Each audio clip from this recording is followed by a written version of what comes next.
Now we're at our final and sixth paragraph, and we are here talking about the finality of Scripture. So we've seen up to this point the necessity of Scripture. We've seen the canonicity of Scripture. We've seen the illumination of Scripture, specifically as it relates to its authority.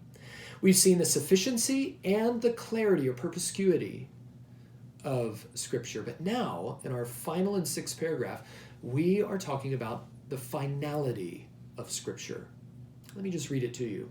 We believe that the Bible reveals the principles by which God will judge humanity and will remain to the end of the world the supreme standard and final authority by which all matters of life and godliness should be tested.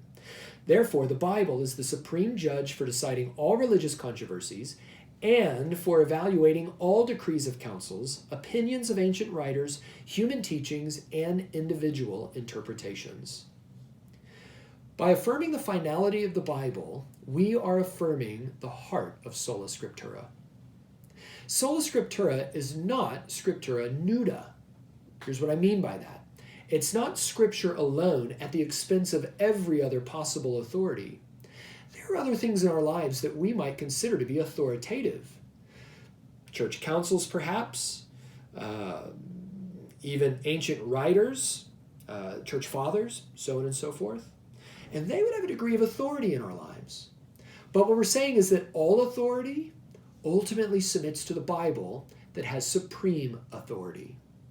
And so to affirm sola scriptura is essentially to affirm scriptura suprema. It is supremely authoritative over all other authorities. Now, this separates us from our Roman Catholic friends and our Greek Orthodox friends, as we saw in an earlier paragraph.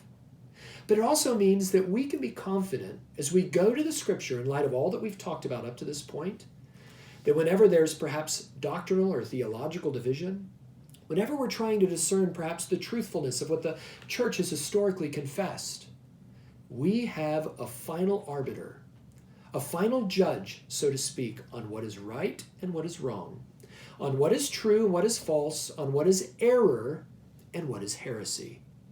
And that is the 66 books of our Bible, all inspired by God, His revelation fully inscripturated and given as a final authority over all other authorities.